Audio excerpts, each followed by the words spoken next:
Hi అండి, welcome to our channel Gayatri simple kitchen. ఈరోజు మనం పూరీల్లోకి బంగాళదుంప కర్రీ ఎలా తయారు చేసుకోవాలో చూపించబోతున్నాను. ముందుగా స్టవ్ ఆన్ చేసుకొని ప్యాన్ పెట్టుకొని అందులోకి 4-5 టేబుల్ స్పూన్ దాకా ఆయిల్ని వేసుకోండి. అలాగే అర టీ స్పూన్ ఆవాలు, అర టీ స్పూన్ జీలకర్ర, 1 టీ స్పూన్ దాకా శనగపప్పుని వేసుకొని వేయించుకోండి.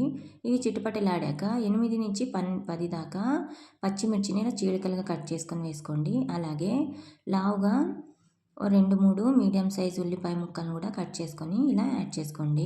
వీటన్నిటిని ఇలా ఫ్రై చేసుకున్నాక కొద్దిగా కరివేపాకుని యాడ్ చేసుకొని ఇందులోకే అర టీ స్పూన్ పసుపు, 1 టీ స్పూన్ దాకా ఉప్పుని వేసుకొని ఇలా బాగా ఫ్రై చేసుకోండి.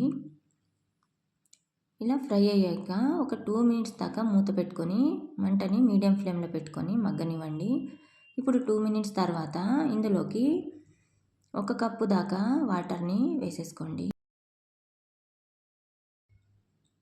ఈ వాటర్ని వేసుకున్నాక కొద్దిగా 1 నిమిషం దాకా ఉడకనిచ్చి ఇందులోకి ఉడకబెట్టి తొక్కు తీసి మ్యాష్ చేసి పెట్టుకున్న అర కేజీ దాకా బంగాళదుంపల్ని ఇందులోకి యాడ్ చేసుకుంటున్నాను.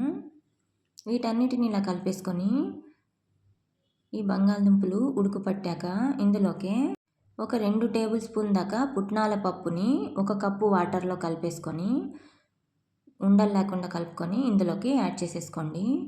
అంతేనండి, బంగాళదుంప కర్రీ అనేది మనకి పూరీల్లోకి కానీ చపాతీల్లోకి కానీ హోటల్ స్టైల్లో ఈ బంగాళదుంప కర్రీ అనేది తొందరగా తయారైపోతుంది. ఇప్పుడు స్టవ్ ఆఫ్ చేసుకొని సర్వ్ చేసేసుకోవడమే. Thank you for watching my channel.